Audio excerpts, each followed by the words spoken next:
नमस्ते। अक्सर लोग एक ऐसी इन्वेस्टमेंट अपॉर्चुनिटी की तलाश में रहते हैं जो बैंक एफडी से बेहतर, मतलब थोड़े ज्यादा रिटर्न्स दें। तो आज हम बात करने वाले हैं एडलवाइस फाइनेंशियल सर्विसेज के नए एनसीडी इशू के बारे में, जिसमें 10% से भी ज्यादा का इंटरेस्ट मिल सकता है।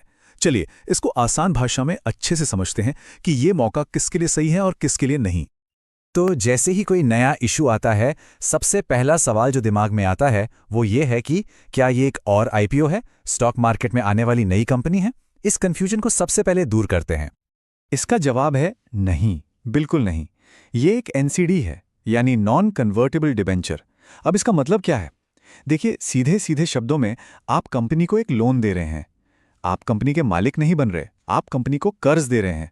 इसके बदले में कंपनी आपसे वादा करती है कि वो आपको एक फिक्स समय तक रेगुलर ब्याज देगी और जब टाइम पूरा हो जाएगा तो आपकी ओरिजिनल रकम आपको लौटा देगी। ये शेयर यानी कंपनी की हिस्सेदारी नहीं है। चलिए, अब कॉन्सेप्ट तो क्लियर हो गया है। अब आते हैं सीधे इस एनसीडी के उन जरूरी डिटेल्स पर जो एक निवेशक के लिए सबसे पहले मायने रखते हैं। तो ये एनसीडी ला रही है एडलवाइस फाइनेंशियल सर्विसेज लिमिटेड और ये इशू 8 दिसंबर से लेकर 22 दिसंबर तक खुला रहेगा। अब आते हैं सबसे अहम बात पर, इसका इंटरेस्ट रेट। ये 9% से शुरू होकर 10.45% सालाना तक जाता है, जो आज के टाइम में काफी आकर्षक है। निवेश करने के लिए आपके पास 2 साल, 3 साल, 5 साल और 10 साल के ऑप्शंस हैं। और शुरुआत करने के लिए कोई बड़ी रकम नहीं चाहिए, सिर्फ 10,000 रुपए से आप इसमें निवेश कर सकते हैं। ठीक है, अब पैसा देने से पहले ये जानना तो बहुत जरूरी है ना कि हम जिस कंपनी को कर्ज दे रहे हैं वो आखिर करती क्या है और उसका बिजनेस कितना मजबूत है। तो देखिए, एडलवाइस कोई छोटी मोटी कंपनी नहीं है। ये एक बहुत बड़ी और डाइवर्सिफाइड फाइनेंशियल सर्विसेज कंपनी है। मतलब ये लोन देने का काम भी करती है, लोगों के पैसे मैनेज करती है यानी वेल्थ मैनेजमेंट, और इंश्योरेंस बिजनेस में भी है। लेकिन यहाँ सबसे जरूरी बात जो नोट करने वाली है वो है इनका फोकस शिफ्ट।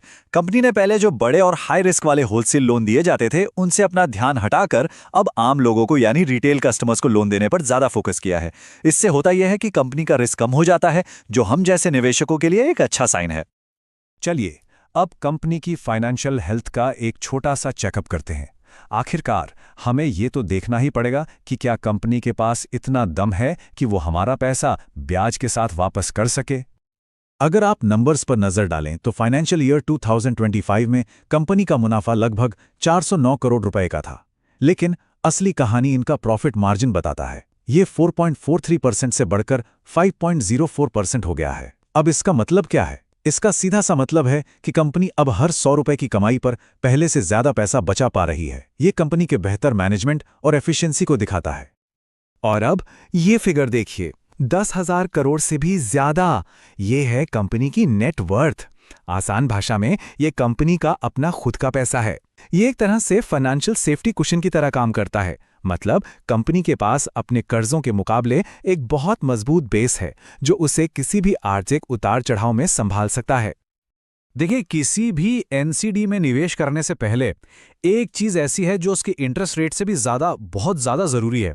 आइए अब उसी पर बात करते हैं। तो सवाल ये उठता है कि जब आप एक एनसीडी में पैसा लगा रहे हैं तो आपके लिए सबसे अहम जानकारी क्या होनी चाहिए, ब्याज या कुछ और? और इसका जवाब है credit rating. Credit rating company का एक फाइनेंशियल रिपोर्ट कार्ड होता है। यह हमें बताता है कि कंपनी की अपने कर्ज यानी ब्याज और प्रिंसिपल टाइम पर चुकाने की काबिलियत कितनी है। और एडलवाइस के इस एनसीडी को इंडिया की 2 सबसे जानी मानी रेटिंग एजेंसीज क्रिसल और आईसीआरए दोनों ने ही A+ स्टेबल की रेटिंग दी है। तो इस A+ स्टेबल रेटिंग का आखिर मतलब क्या निकलता है? देखिए, इसका मतलब है कि ये एक इन्वेस्टमेंट ग्रेड रेटिंग है, यानी कंपनी के पैसा वापस करने की क्षमता अच्छी मानी जाती है। लेकिन एक बात समझना बहुत जरूरी है, ये सबसे सुरक्षित यानी AAA रेटिंग नहीं है। अगर आप AAA रेटिंग को एकदम सेफ जैसे बैंक एफडी जैसा मानते हैं तो A+ में थोड़ा मॉडरेट रिस्क है और इसी मॉडरेट रिस्क को लेने के बदले में आपको ज्यादा ब्याज ऑफर किया जा रहा है। तो सारी जानकारी के बाद अब आते हैं उस सबसे बड़े सवाल पर कि आखिर करना क्या चाहिए, इस एनसीडी में अप्लाई करें या इससे दूर रहें। देखिए, इसका जवाब हर किसी के लिए एक जैसा नहीं हो सकता। ये आपके रिस्क लेने की क्षमता पर निर्भर करता है। अगर आप एक ऐसे निवेशक हैं जो बैंक एफडी से थोड़ा बेहतर रिटर्न चाहते हैं और उसके लिए थोड़ा यानी मॉडरेट रिस्क लेने के लिए तैयार हैं, तो आप इसमें एक छोटा हिस्सा जैसे 10,000 से लेकर 1 लाख तक निवेश करने के बारे में सोच सकते हैं। लेकिन अगर आप एक बहुत ही कंजर्वेटिव निवेशक हैं जिनके लिए सुरक्षा ही सबसे ऊपर है और आप सिर्फ सबसे सेफ यानी ए क्लास रेटेड चीज़ों में ही पैसा लगाते हैं, तो फिर बेहतर यही होगा कि आप इस एनसीडी से दूर रहें। इस पूरी चर्चा को खत्म करने से पहले कुछ आखिरी लेकिन बहुत जरूरी बातें हैं जिन्हें हमेशा ध्यान में रखना चाहिए। एनसीडी में निवेश करने के कुछ सुनहरे नियम होते हैं। पहला, कभी भी अपना सारा पैसा एक ही जगह मत डालिए, हमेशा डाइवर्सिफाई करें। दूसरा, A+ रेटिंग के साथ जुड़े मॉडरेट रिस्क को ठीक से समझें। और तीसरा, हमेशा याद रखें कि जो ये ज्यादा ब्याज मिल रहा है, ये इसी मॉडरेट रिस्क को उठाने का एक कॉम्पनसेशन है।